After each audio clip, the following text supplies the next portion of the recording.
Buenas tardes. He sido invitado por Mi Tierra Televisión a la Tribuna de la Historia para hablar sobre la provincia del Sáhara Español. Hablaré de la provincia del Sáhara Español y también de la obra que allí realizamos. Esquemáticamente diré que nuestra penetración en la costa del África Occidental Española la situaremos en el principio del siglo XIII por simples razones de vecindad. Esta parte del litoral era la frontera de Canarias y podía considerarse, como así fue, la espalda del archipiélago. Sus orígenes están relacionados con los de Sidi Ibni. En tiempos lejanos de los conquistadores y adelantados de Canarias, Juan de Bethencourt y Diego de Herrera, se reconoció formalmente el reborde litoral del Gran Desierto. De Diego de Herrera se conocen más de 40 incursiones, todas pacíficas. Se obtuvieron por ello concesiones de los naturales y se jalonó el territorio de puestos. La expansión española, de común acuerdo con los nativos, llegó a alcanzar hasta ladrar Temar, muy al interior. El territorio continental de estas costas, que nada tenían que ver con el Magreb, cuyo límite meridional terminaba en el gran obstáculo natural del río Nun, era de especial interés para los españoles de Canarias por la proximidad, dado el estrecho brazo de mar que los separa de las islas, y por la seguridad que exigía proteger, sobre todo, a las islas de Lanzarote y Fuerteventura, de las agresiones de los piratas musulmanes. Haciendo un inciso, diríamos que hoy día, si permaneciéramos en el territorio hipotéticamente, nuestra presencia serviría de dique de contención a esa otra forma de piratería que es la de la inmigración ilegal que llega de naciones subsaharianas a nuestras queridas Islas Canarias y que, entre otros problemas, les causan el de la logística, sin medios suficientes para resolverlos. Es decir, con nuestra salida forzada y forzosa de la provincia del Sáhara, nuestras Islas Canarias se quedaron sin fronteras y al descubierto más tarde hablaré de ello. Abundando en más detalles, diré que en 1449 el rey Juan II de Castilla cedió al duque de Medina Sidonia la costa entre Cabo Agüer, Guir, y Cabo Bojador. En 1478 Diego García de Herrera, gobernador de Canarias, estableció en la costa continental la fortaleza de Santa Cruz de Mar Pequeña, que fue durante años punto de apoyo y base de partida para sucesivas expediciones al interior. Dando saltos en el tiempo y durante el reinado de Carlos III, fue enviado el ilustre marino Jorge Juan a negociar un tratado de paz y amistad con el sultán de Marruecos, para que reconociese la soberanía de España sobre Santa Cruz de Mar Pequeña, a lo que el sultán manifestó que él no tenía jurisdicción alguna sobre el territorio comprendido al sur del río Nun y el Atlas. Antes de la decadencia del sultanato marroquí y de que la anarquía reinante hiciera necesaria la acción del protectorado español, la soberanía del sultán jamás se ejerció más allá del río Nun. Este hecho histórico es reconocido documentalmente por los sultanes tanto en el Tratado de 1767 como en el posterior firmado por Carlos IV. El sultán manifestaba en ellos con total claridad que no ejercía sus dominios en dicha región, y aun así estas declaraciones eran exageradas, ya que los límites meridionales de Marruecos nunca habían pasado del sur de las montañas del Atlas. Luego, en plena guerra de liberación nacional, el capitán español de Oro se internó en el desierto con grupos nómadas con la complacencia y sumisión de los nativos. Se llevó a cabo la total ocupación del territorio, en el que prácticamente no había nada, excepto unas pequeñas guarniciones españolas con contados puntos costeros, iniciándose así de forma planificada la protección y ayuda a los saharauis, con los que pronto se forjaron lazos de auténtica amistad. Queda pues demostrado que nuestro territorio nunca perteneció al actual Reino de Marruecos. Apuntar nada más a esta introducción que el territorio donde España ejercía su influencia, en la costa occidental de África, limitaba al norte con Marruecos, al este con Argelia, con 30 kilómetros de frontera, y Mauritania, y al oeste el Océano Atlántico, y tenía una extensión aproximada de unos 280.000 kilómetros cuadrados. Las obras realizadas por España en su provincia, luego de grandes esfuerzos, sacrificios y gastos de las diferentes administraciones, consistieron en ir creando núcleos de población, atendiendo a los nativos a los que se dispensó atención preferente desde los primeros momentos, cuya exposición relato a continuación. En organización, el territorio del Sáhara Español, AOE, África Occidental Española, se constituye en provincia de España, aprobado en las Cortes Españolas el 14 de enero de 1958. Como tal provincia, tenía sus representantes en Cortes que acudían a los plenos de las mismas con el vestuario propio saharaui y que tanto colorido daba en las imágenes de televisión cuando se retransmitía un pleno. La administración del territorio, además de las autoridades españolas, estaban encomendadas a un cabildo provincial, 2 ayuntamientos, Ayun y Villacisneros, y 2 entidades menores, en Esmara y Auser, y fracciones nómadas organizadas en la clásica Yemá o asamblea, donde todos eran nativos. En el ayuntamiento de Ayun, el alcalde era peninsular, el teniente de alcalde saharaui, 6 concejales peninsulares y otros 6 saharauis. En el ayuntamiento de Villacisneros, el alcalde era saharaui, 4 concejales peninsulares y otros 4 nativos. El presidente del cabildo era saharaui, asistido por 10 consejeros nativos y 4 españoles. Los tribunales de justicia se regían por las leyes españolas y saharauis, respetándose en todo momento el derecho cheránico para los musulmanes. Cuando llegué destinado a la provincia, en Semana Santa del año 63, Ayun era un grupo de casas de adobe esparcidas en medio de una llanura arenosa, al abrigo de la ría, cuya agua era la única que había y no reunía condiciones de potabilidad, pese a lo cual era la única disponible. La labor inteligente y eficaz llevada a cabo por los servicios mineros geológicos resolvieron de forma espectacular el grave y secular problema del agua. Después de un detenido estudio del terreno por los técnicos españoles, se concluyó que existía un amplio manto de agua bajo la superficie de toda la zona, especialmente en la costera. Se realizaron sondeos y perforaciones y aparecieron abundantes yacimientos que permitieron una ordenada y estratégica distribución de los pozos y abrevaderos, cosa esta última muy necesaria por el elevado número de la ganadería camellar. Los sondeos fueron de diversa profundidad, llegando hasta los 400 metros en muchos casos. Los sitios donde se abrieron pozos de estimable caudal medio de 50 litros por segundo, para atender con largueza todas las necesidades de la población, fueron Tahuertá, Argup, Tiniguir, Jasita, Leadein, Daora, Jagunía, Angala, Angana, Uinsemarán, Anguet, Quesat Garreljas, Lejasán, Jaisa, Eidiría, Maves, Muleta, Huatiacán, Atulia, Birlenlú, Esmara, Sergau, Greyer, El Beit, Auleitis, Tugdán, Yereifia, Kra, Celuán, Funelhat, Hasitartar, Greivil y Hat Ranla, todos ellos en la zona norte. En la zona sur, además de Villacisneros, Seiballera, Matallá, Tinkerdat, Gaidumus, Tuergermat, Inmilili, Auser, Targesimet, Tentatabien, Buiraulat, Daud, Birnazarán y Birgandús. Todos estos pozos artesianos, con instalaciones compuestas de tuberías, bombas de elevación, depósitos, tendidos de red de cañería y abrevaderos, casetas de motores, etc., debido a la abundancia del agua descubierta en Villacisneros, el primer pozo construido fue denominado por los nativos Jasí Franco, que significaba pozo de Franco. El agua en general era dulce, conteniendo algo de sulfídrico que se eliminaba mediante una aireación conveniente. Las comunicaciones, vamos a hablar de las comunicaciones.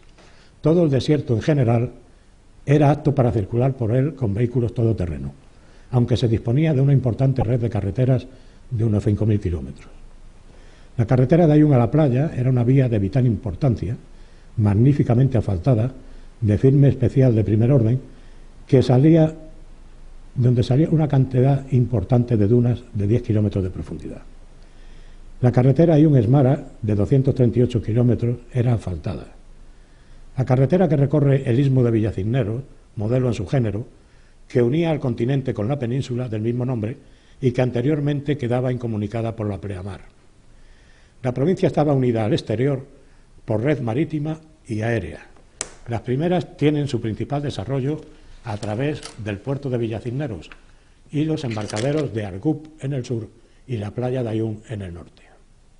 Existían aeropuertos importantes en Ayun y Villacisneros, con tráfico continuo, y había campos de aviación en Esmara, Jagunía, Auser, Argup, Vinazarán, La Güera y Agracha. En momentos de sequía, los nativos trabajaban en construcción de pistas y aeródromos con jornales en las mismas condiciones laborales que en España. En cuanto al urbanismo diremos que en Ayun, lo que era un poblado primitivo, se transformó en una moderna población, con viviendas de mampostería, servicios de alumbrado, amplias calles asfaltadas y, lo más importante, con abundante agua potable para las necesidades higiénicas de la población. Se construyeron edificios de 2 y 3 plantas, se hizo un magnífico parador de turismo, aeropuerto, servicio telefónico y telegráfico.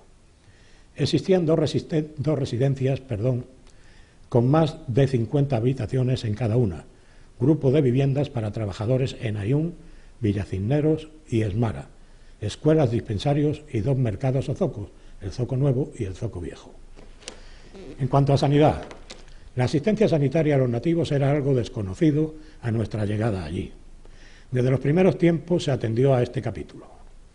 Cuando forzosamente abandonamos la provincia, la red de establecimientos sanitarios era la siguiente: zona norte de la región, Hospital General en Ayun, allí nacieron mis 2 hijas, dispensario ambulatorio, dispensario de mujeres y maternología, dispensario de puericultura, hogar jardín de la infancia, todo ello en Ayun, dispensario enfermería en Esmara, dispensario de playa de Ayun, dispensario de Dahora, dispensario de Jausa, dispensario de Idiría, dispensario de Magbes, dispensario de Tifariti, dispensario de Guelta Cemur y puestos sanitarios en Jagunía y Echera.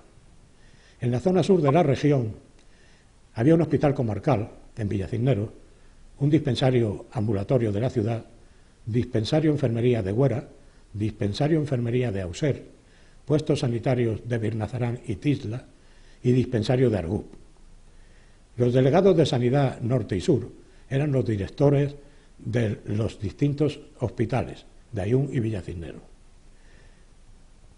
Al frente de los distintos dispensarios, ambulatorios y puestos sanitarios había un nutrido plantel de médicos, practicantes, enfermeras, sanitarios y auxiliares, secundados por elementos nativos debidamente adiestrados. Las asistencias médicas y farmacéuticas eran gratuitas para la población saharaui. Los servicios de ayuda social repartían víveres periódicamente entre los indígenas con carácter gratuito. A cargo de la Administración corrían los beneficios de subsidio de paro, vejez e invalidez, sin que cotizaran para estos derechos. Los servicios médicos que se prestaban eran los siguientes: medicina general, cirugía, tisiología, puericultura, pediatría, maternología, tocogineología, electroradiología, odontología y análisis clínicos, oftalmología y otorrinolaringología. Se realizaban campañas de vacunación y se disponía de ambulancias para el traslado de nativos. Los enfermos de rehabilitación médica eran trasladados a Las Palmas o a Santa Cruz de Tenerife cuando no se podía llevar a cabo en Ayun o Villacisneros.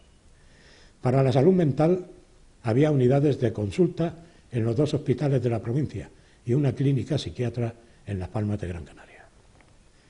En cuanto a la enseñanza, que fue el aspecto que con más empeño ocupó a la Administración, se crearon una serie de colegios, institutos, residencias para formación profesional y otros centros. Veamos. Varios grupos escolares graduados para niños en Ayun, lo mismo para niñas. Grupos escolares mixtos en Villacisneros, grupos escolares mixtos en El Mara, buen número de escuelas mixtas rurales, escuela hogar infantil en Ayun, institutos de segunda enseñanza en Ayun y Villacisneros, escuela de la sección femenina en Ayun y Villa, escuela de maestría industrial en ambas localidades, escuela de formación profesional en las dos ciudades, residencia escolar para nativos del interior que estudiasen en Ayun o Villacisneros. El profesorado estaba constituido por maestros españoles y saharauis. Las enseñanzas se impartían en español y en hasanía, y en todos los centros había un mutuo respeto entre las confesiones cristiana y musulmana. Existían bibliotecas públicas en todos los colegios y centros de enseñanza, así como bibliotecas municipales en Ayun y Villacisneros. En el lejano poblado de Angala, en la frontera con Mauritania, funcionaba una escuela de enseñanza general básica, a cargo de un maestro español, asistido por otro saharaui. Este excepcional hombre se llamaba don Braulio Cuenca Amoraga, que durante muchos años venía realizando su servicio cultural en la escuela nómada número 1 a bordo de un Land Rover y un tráiler remolcado, siguiendo a través del desierto a la población errante que se afincaba en los lugares donde encontraban pastos para sus ganados. Llegados al punto de asentamiento, don Braulio abría la escuela. Allí iban todos los niños nómadas, que en ocasiones pasaban de 50, para que el maestro español y el saharaui les enseñara a hablar y rezar en español y hasanía, al tiempo que a leer y escribir. Durante años, don Braulio realizó esta abnegada labor hasta que, asentados los antiguos nómadas, se estableció en firme en Angala, donde campeaba orgullosamente esta representación del magisterio español. Cito aquí un comentario por la importancia de nuestra obra que realizó el presidente del Cabildo saharaui y procurador en Cortes, Saila ul Albeida ul Si Hamed, a la revista Mundo Hispánico en el año 1975 a una pregunta de Delfín Ignacio Salas. El nativo del Sáhara, que durante siglos se encontró abandonado y arrastrando una existencia precaria en la actualidad, se siente seguro gracias a la protección que en todos los órdenes le ha dispensado España. De ahí que los saharauis consideren a España como su propia patria. Durante largos siglos el analfabetismo era total y completo en los nativos, pero a partir de la llegada de los españoles fue desapareciendo paulatinamente gracias a la enseñanza que estos, secundados por los maestros saharauis, impartieron a los nativos. Hoy son varios los saharauis que están en posesión de brillantes carreras como médicos, ingenieros, abogados y un ingeniero aeronáutico. Todo ello realizado en las universidades y escuelas españolas. No creemos que España nos deje, pues nos consideramos integrados a ella, formando parte de la nación española. España no ha ejercido aquí en ningún momento como potencia colonialista, sino como madre patria que se ha ocupado del desarrollo y bienestar de los saharauis. Para finalizar, decía este procurador en Cortes, le diré que los saharauis son españoles del desierto del Sáhara. No tenemos diferencias políticas y estamos satisfechos de la gestión acertada de las autoridades españolas, con las cuales hemos colaborado siempre en plan de igualdad y hermandad, que es lo más importante entre los hombres. Hablaré de los fosfatos. En cuanto a los fosfatos, cuenta don José María Ríos, presidente del Consejo de Administración de la Empresa Nacional Minera del Sáhara, en Minsa, lo siguiente. En el prólogo de su libro, Cubicación y evaluación del yacimiento de fosfato. En diciembre de 1960 fui llamado por el excelentísimo señor don Juan Antonio Suances. Me honró entonces al confiarme el desarrollo de un proyecto emanado de la más alta personalidad de la nación, encargándome que presidiese las actividades de reevaluación de las posibilidades de explotación de los fosfatos de la provincia española del Sáhara. Se limitaban entonces a la zona del ICIC, ya rechazada antes por sus difíciles condiciones mineras y la pobreza relativa de sus minerales, aunque entre las conocidas era la mejor. Mis energías de geólogo de campo, vocación innata y predilecta, había de verse recortadas o anuladas, pues la empresa, por sus circunstancias y ubicación geográfica, me harían absorber gran parte de mi tiempo y atención.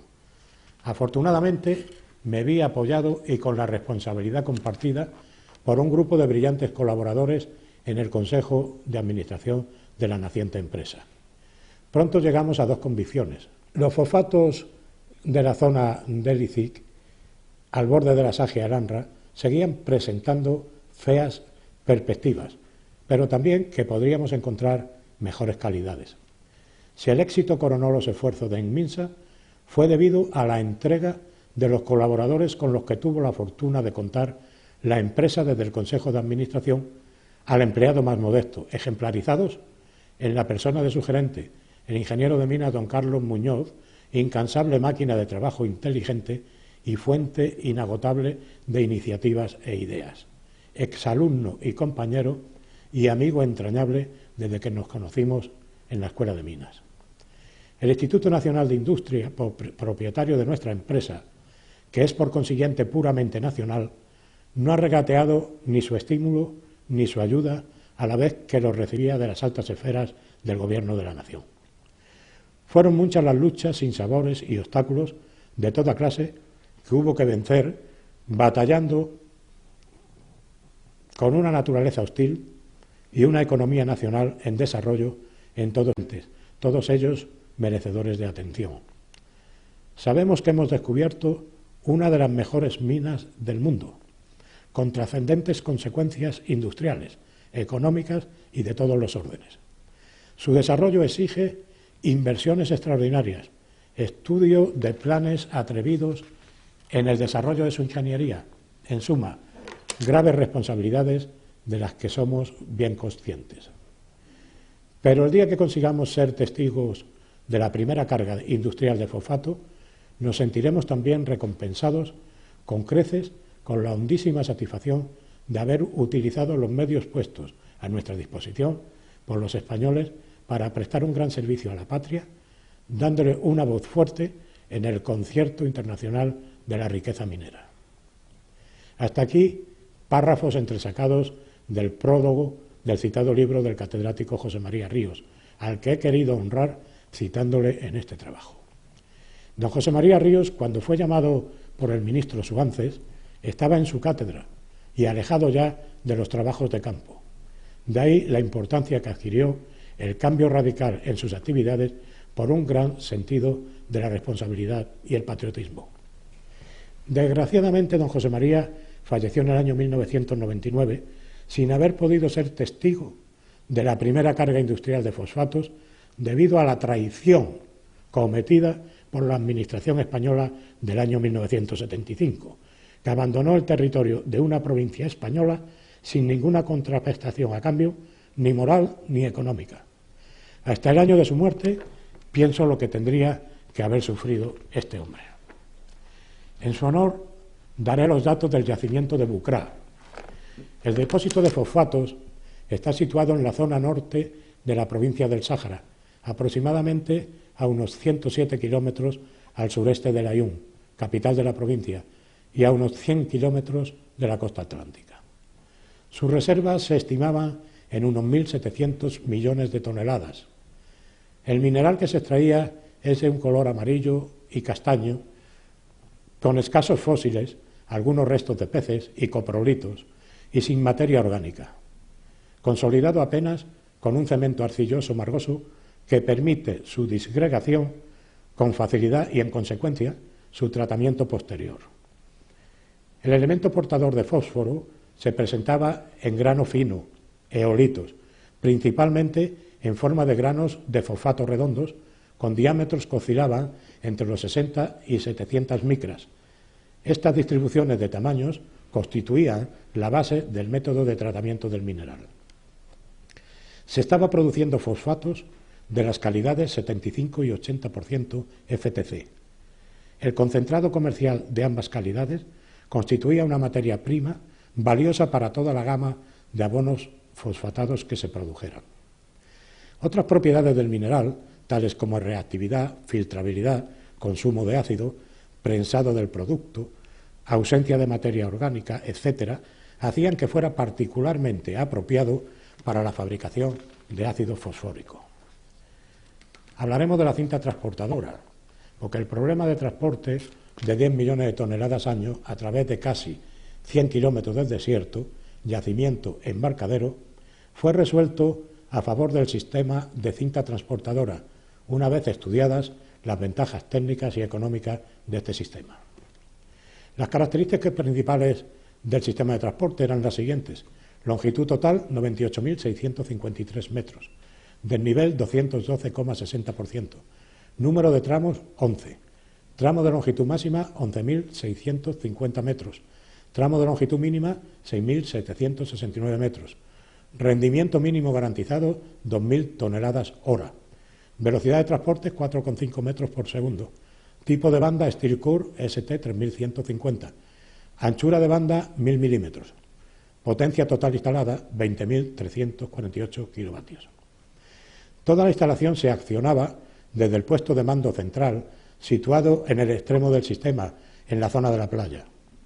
Un sistema de circuitos lógicos, situado en el puesto central de mando y control, permitía que la secuencia de arranques y paradas fuera la más adecuada en cualquiera de las 2.048 posibilidades de estado de carga de los tramos. En cada tramo había un vehículo de inspección provisto de sondas acústicas que permitían controlar el funcionamiento de los 113.000 rodillos y sustituirlos sin detener la instalación. La longitud de los distintos tramos se ajustaba a la topografía del terreno, de forma que la potencia de accionamiento necesaria para cada uno de ellos fuera similar. De esta forma se conseguía que todas las unidades de accionamiento, motor, reductor, acoplamiento hidráulico y freno, fueran idénticas entre sí. El tramo que atraviesa la cadena de dunas estaba montado sobre un puente de 9 kilómetros de longitud y 6 metros de altura. Las dunas situadas al norte fueron estabilizadas mediante riego a presión de productos petrolíferos de dosificación adecuadas, aceite pesado. El cargadero de mineral constituía una obra de ingeniería modelo en su género, toda vez que, dadas las adversas condiciones del litoral sahariano, para construir un puerto de abrigo con calado suficiente, hubo de recurrirse a realizar un pantalán de 3.127 metros.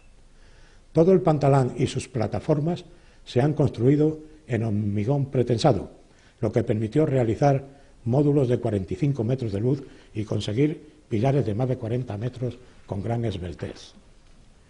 Los primeros 1.575 metros del pantalán, además de llevar las dos cintas transportadoras de mineral, daban acceso a la plataforma utilizada con muelle auxiliar y a las bombas para la toma de agua, destinada a refrigeración de la central eléctrica y el tratamiento de mineral.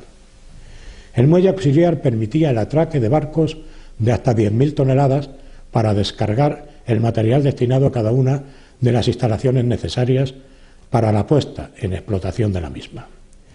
La dotación del muelle auxiliar consistía en dos grúas móviles de 6 toneladas y una grúa mástil de 150 toneladas de capacidad.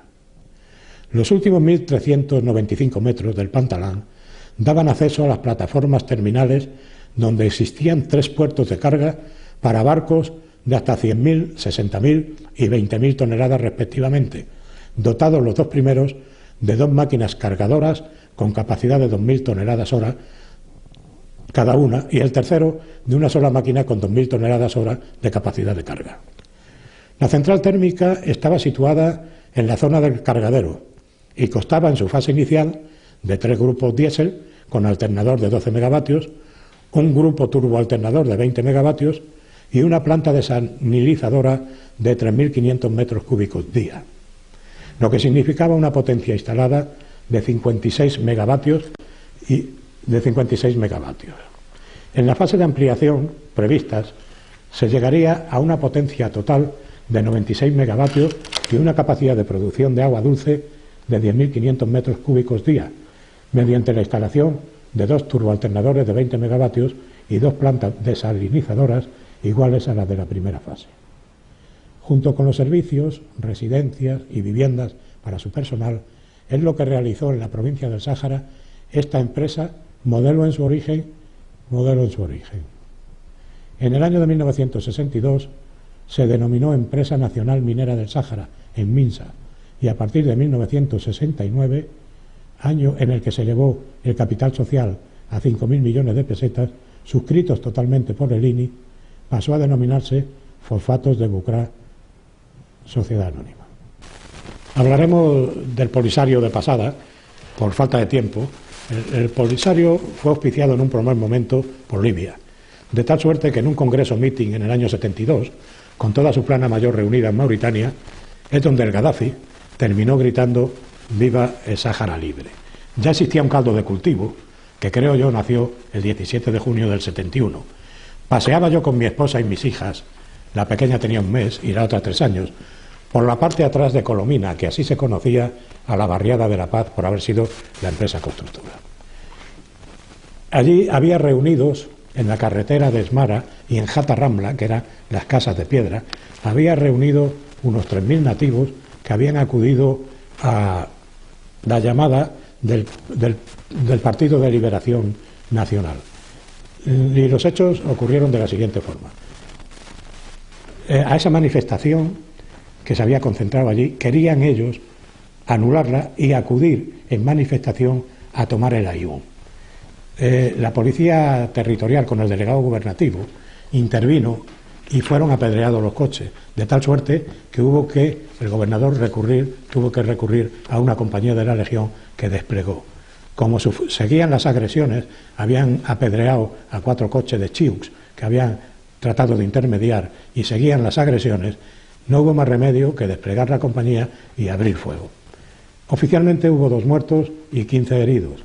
La cárcel de Aaiún se llenó, el portaaviones Dédalo se acercó a la costa, se cargó con varios detenidos, se fueron a Canarias y así terminó este incidente que sirvió de estímulo al Polisario para sus siguientes fechorías. Posteriormente, en febrero de 1974, se celebró una feria, el Mugar, en Tinduf. En esta feria los habitantes del desierto de Argelia, que solo aportaban a la misma ganado y ropa, estaban esperando ansiosos la llegada de saharauis de nuestra provincia, que aportaban aparatos de radio, televisores, etc. Evidentemente entre los comerciantes iban activistas. Allí se trasladó la inteligencia argelina con el ministro de Industria argelino y les hicieron una ficha a cada uno. Resumiré bastante diciendo que el Polisario secuestró a las patrullas de la agrupación de tropas Novas, Pedro y Domingo, a las que torturaron durante su cautiverio, enterrándolas en las dunas con solo la cabeza por fuera. Posteriormente, esta situación se subsanó en una reunión que hubo en la embajada argelina con el ministro Cortina, que se desplazó allí, y donde el Wali empezó insultando a España diciendo que tenía la culpa de que los habíamos dejado solos, para luego rectificar diciendo que sí, que se liberarían a las patrullas, pero que luego contarían con España en el aspecto de educación, de sanidad y tal. Esto, creo yo, que a los oídos del ministro argelino que estaba en la reunión, supuso la condena a muerte del presidente del Polisario, como veremos luego más tarde. En la toma de Nuachot, el Wali murió, diremos eso nada más, con la cabeza destrozada por disparos que había recibido por la espalda. Yo creo que como consecuencia de aquella nefasta frase que dijo, que después de que terminara todo, el Polisario contaría con España. De la Marcha Verde prescindo de casi todas las gestiones internacionales que se llevaron a cabo, porque hay suficiente documentación. Pero voy a contar un cuento. Resulta que había 2 hermanos, al menos así se consideraban ellos. El hermano mayor era marroquí y el pequeño español. El hermano pequeño estaba a punto de recibir una herencia de su padre político, que consistía en hacerse cargo de una extensión de terreno de 280.000 kilómetros muy rica. Poseía fosfatos, pesquería, gas natural, de Morva, etc. Esto despertó tal interés en su hermano mayor que para arrebatarle la herencia lo llevó a los tribunales de La Haya y a la misma ONU, diciendo que aquello le pertenecía a él. Nunca pudo demostrarlo porque era mentira, y en esos foros obtuvo un estrepitoso fracaso en favor de las tesis de su hermano, que aportó al tribunal los siguientes documentos: el Kitabu el Badiati, libro del país de los nómadas, texto desde hace 180 años que se conserva en manuscrito original y 4 copias distintas, escrito por uno de los más prestigiosos sabios del Sáhara, Sheikh Mohammed el-Mami. Este documento decía, entre otras cosas, los países más cercanos a nosotros son Chinguetti, Tichit y Tombuctú, es decir, marcaba las fronteras con Mauritania. Aportó también el acta jurídica de una confederación intertribal de 1876, Izarguien, Arosien y Urat Delib, donde fijan leyes colectivas y pactos políticos, documento clave sobre la situación en que se encontraba el Sáhara, que tal era el territorio que se disputaban los hermanos. En el momento de la penetración española, y uno de los puntos solicitados por la ONU a La Haya, el hermano mayor, viéndose perdido en los tribunales, como era muy civilino, llevó el asunto al Comité de Seguridad de Naciones Unidas, donde se lo admitieron, pues puso en acción, según él, una expedición pacífica que llamó la Marcha Verde el 27 de octubre del 75 para arrebatarle el territorio que correspondía a su hermano pequeño, próximo a heredarlo por el fallecimiento de su padre político. En honor a la verdad, habría que decir que el hermano pequeño fue traicionado por unos cuantos albaceas que figuraban en la herencia, como un tal José Solís Ruiz, que era ministro de su padre político, las hijas del general Micián, marroquí, pero que llegó a ser capitán general con su padre político, y grupos de presión económico que presionaron para que el hermano pequeño cediera ante el mayor. Esta marcha por la fuerza nunca hubiera traspasado la frontera del Sáhara. En la ceja de la Hiena se habían colocado suficientes minas para que esto no fuera posible. La marcha progresó en territorio español y llegaron a un acuerdo para obtener en Agadir una negociación con Hassan II para que el retorno de la Marcha Verde a Marruecos fuera una realidad. No obstante, allí quedaron, de los componentes de esa marcha, unas 50.000 personas, entre ellos toda la policía secreta saharaui. Estando solapados con ellos, pues hubo 3 incidentes que relato a continuación. En el Club 66, que era un único bar que había quedado abierto, la mujer se llamaba Mari, el marido era cabo legionario, y era donde podíamos ir, porque había toque de queda, y era donde podíamos asistir a tomar un café. Llegando a tomar café allí con mi amigo Ferrer, presenciamos que una patrulla marroquí le había dado un culatazo a un nativo que conocíamos por Willy, porque no sabíamos su nombre. Estaba siempre en el cabaret, bebía más de la cuenta, era jugador de fútbol del Club Deportivo Sáhara, al que yo arbitré infinidad de ocasiones, porque fui árbitro durante 19 temporadas, y que necesariamente lo echaba siempre porque era un pendenciero. Le habían roto la boca, le habían tirado los dientes fuera, y nosotros, con la pistola en mano, arrinconamos a los 4 que había allí en el bar, le pedimos a Mari un vaso de ginebra, le dijimos que se enjuagara los dientes y que se fuera a la mayor brevedad del territorio, porque lo iban a ejecutar. Después hubo otro incidente en Jata Rambla, las Casas de Piedra, en el que, estando con un teniente de la Policía Territorial, Matías Gómez Somorribas, de Ingenieros, pues el conductor avisó que había tiros en Jata Rambla, y decidimos subirnos al coche, pedir refuerzo, ir a Jata Rambla y actuar. El delegado gubernativo también se desplazó allí y se detuvieron a 15 policías secretos que estaban forzando a los saharauis, que eran partidarios de España, a reconvertirse. Hay otro relato en el que íbamos por la noche andando y vimos a un tío embozado con una capucha y nos reconocimos. Era Bachir Ulbaira, que en sus orígenes fue componente del Polisario, aunque luego se salió. Nos llamó con mucho misterio, Ferrer, Díaz. ¿Qué pasa? Pues nada, que es que han atacado en Mara cuando fuisteis vosotros, han hecho una verdadera masacre, no tenemos ni paquetes de cura individual, no tenemos aspirina, y venimos a ver, ya que os vais, si de la farmacia militar nos dejáis todas estas cosas. Vengo a hablar con el gobernador a ver si nos lo cede. Voy a hablar por fin, pues, de sentimientos. Sentimientos que tenemos todos los que abandonamos la provincia. Los acontecimientos se desarrollaron con una velocidad de vértigo. Según cuenta Interview en una entrevista exclusiva que le hace al rey, Este dice: yo era jefe interino del Estado y debía ir al frente para reconfortar a nuestras tropas en un difícil momento. Tomé mi decisión en unas horas. El Gobierno y el jefe del Estado Mayor, reunidos urgentemente en la Zarzuela, le interpelaron. ¿Cómo piensa hacerlo? Muy fácil, respondió. Subo a un avión y el avión despega.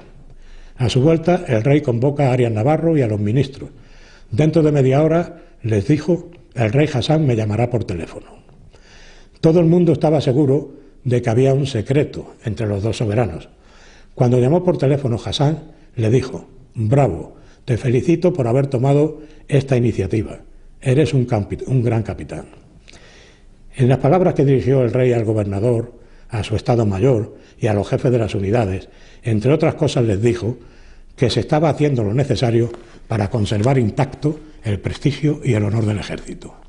Yo disentí entonces de su majestad y ahora disiento mucho más al ver los acontecimientos que están ocurriendo en nuestra patria.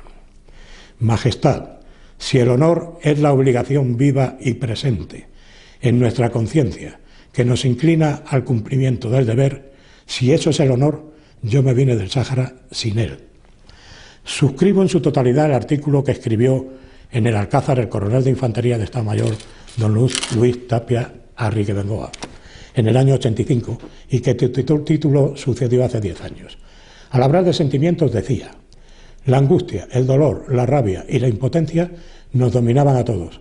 Salimos decepcionados, nos sentíamos defraudados, no comprendíamos la incongruencia de regalar al Sáhara al enemigo de la víspera. Condenábamos la vergüenza a que nos habían conducido los viajes de 2 ministros a Rabat. Apunto yo, uno de ellos, el de Cabra, tenía intereses oleícolas en Marruecos. ¿Y todo ello por qué? ¿Quería liberarse el nuevo régimen que nacía de la responsabilidad de un conflicto? ¿Se había cedido a presiones internacionales sacrificando los intereses nacionales?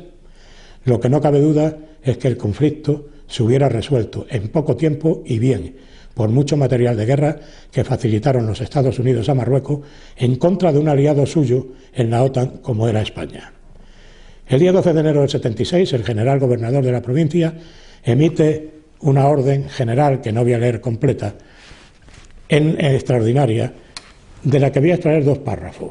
Hemos aceptado con la mayor disciplina la decisión política de nuestro Gobierno con el más absoluto convencimiento de que ha sido la más conveniente para nuestra patria.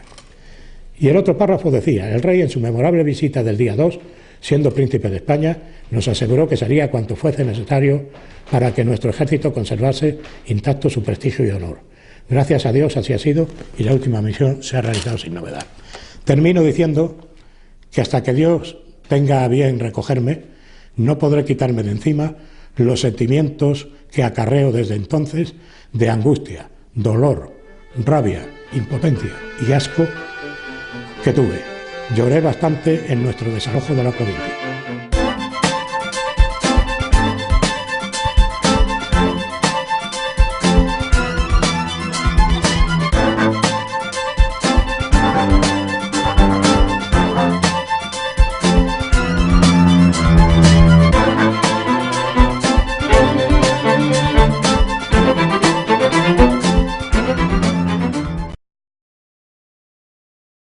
Del Sáhara Español, AOE, África Occidental Española, se constituye en provincia de España, aprobado en las Cortes Españolas el 14 de enero de 1958.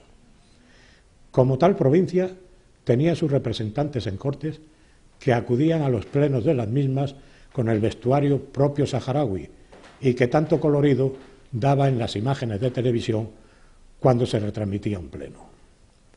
La administración del territorio, además de las autoridades españolas, estaban encomendadas a un cabildo provincial, 2 ayuntamientos, Ayun y Villacisneros, y 2 entidades menores, en Esmara y Auser, y fracciones nómadas organizadas en la clásica yemá o asamblea, donde todos eran nativos.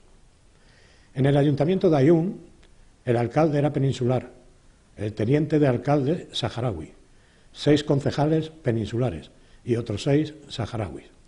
En el ayuntamiento de Villacisneros, el alcalde era saharaui, 4 concejales peninsulares y otros 4 nativos. El presidente del Cabildo era saharaui, asistido por 10 consejeros nativos y 4 españoles. Los tribunales de justicia se regían por las leyes españolas y saharauis, respetándose en todo momento el derecho cheránico para los musulmanes. Cuando llegué destinado a la provincia, en Semana Santa del año 63, Ayun era un grupo de casas de adobe esparcidas en medio de una llanura arenosa, al abrigo de la ría, cuya agua era la única que había y no reunía condiciones de potabilidad. Los cuartos. El sultán manifestaba en ellos con total claridad que no ejercía sus dominios en dicha región, y aun así estas declaraciones eran exageradas, ya que los límites meridionales de Marruecos nunca habían pasado del sur de las montañas del Atlas. Luego, en plena guerra de liberación nacional, el capitán español de Oro se internó en el desierto con grupos nómadas con la complacencia y sumisión de los nativos. Se llevó a cabo la total ocupación del territorio, en el que prácticamente no había nada, excepto unas pequeñas guarniciones españolas con contados puntos costeros, iniciándose así de forma planificada la protección y ayuda a los saharauis, con los que pronto se forjaron lazos de auténtica amistad. Queda pues demostrado que nuestro territorio nunca perteneció al actual Reino de Marruecos. Apuntar nada más a esta introducción que el territorio donde España ejercía su influencia, en la costa occidental de África, limitaba al norte con Marruecos, al este con Argelia, con 30 kilómetros de frontera, y Mauritania, y al oeste el Océano Atlántico, y tenía una extensión aproximada de unos 280.000 kilómetros cuadrados. Las obras realizadas por España en su provincia, luego de grandes esfuerzos, sacrificios y gastos de las diferentes administraciones, consistieron en ir creando núcleos de población, atendiendo a los nativos a los que se dispensó atención preferente desde los primeros momentos, cuya exposición relato a continuación. En organización, el territorio de contención a esa otra forma de piratería, que es la de la inmigración ilegal que llega de naciones subsaharianas a nuestras queridas Islas Canarias, y que, entre otros problemas, les causan el de la logística, sin medios suficientes para resolverlos. Es decir, con nuestra salida forzada y forzosa de la provincia del Sáhara, nuestras Islas Canarias se quedaron sin fronteras, y al descubierto más tarde hablaré de ello. Abundando en más detalles, diré que en 1449 el rey Juan II de Castilla cedió al duque de Medina Sidonia la costa entre Cabo Agüer, Guir, y Cabo Bojador. En 1478, Diego García de Herrera, gobernador de Canarias, estableció en la costa continental la fortaleza de Santa Cruz de Mar Pequeña, que fue durante años punto de apoyo y base de partida para sucesivas expediciones al interior. Dando saltos en el tiempo y durante el reinado de Carlos III, fue enviado el ilustre marino Jorge Juan a negociar un tratado de paz y amistad con el sultán de Marruecos, para que reconociese la soberanía de España sobre Santa Cruz de Mar Pequeña, a lo que el sultán manifestó que él no tenía jurisdicción alguna sobre el territorio comprendido al sur del río Nun y el Atlas. Antes de la decadencia del sultanato marroquí y de que la anarquía reinante hiciera necesaria la acción del protectorado español, la soberanía del sultán jamás se ejerció más allá del río Nun. Este hecho histórico es reconocido documentalmente por los sultanes tanto en el Tratado de 1767 como en el posterior firmado por Carol. Hablaré de la provincia del Sáhara español y también de la obra que allí realizamos. Esquemáticamente diré que nuestra penetración en la costa del África occidental española la situaremos en el principio del siglo XIII por simples razones de vecindad. Esta parte del litoral era la frontera de Canarias y podía considerarse, como así fue, la espalda del archipiélago. Sus orígenes están relacionados con los de Sidi Ibni. En tiempos lejanos de los conquistadores y adelantados de Canarias, Juan de Bethencourt y Diego de Herrera, se reconoció formalmente el reborde litoral del Gran Desierto. De Diego de Herrera se conocen más de 40 incursiones, todas pacíficas. Se obtuvieron por ello concesiones de los naturales y se jalonó el territorio de puestos. La expansión española, de común acuerdo con los nativos, llegó a alcanzar hasta ladrar de mar, muy al interior. El territorio continental de estas costas, que nada tenían que ver con el Magreb, cuyo límite meridional terminaba en el gran obstáculo natural del río Nun, era de especial interés para los españoles de Canarias por la proximidad, dado el estrecho brazo de mar que los separa de las islas, y por la seguridad que exigía proteger, sobre todo, a las islas de Lanzarote y Fuerteventura, de las agresiones de los piratas musulmanes. Haciendo un inciso, diríamos que hoy día, si permaneciéramos en el territorio hipotéticamente, nuestra presencia serviría de dique de...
Buenas tardes. He sido invitado por Mi Tierra Televisión a la Tribuna de la Historia para hablar sobre la provincia del Sáhara Español.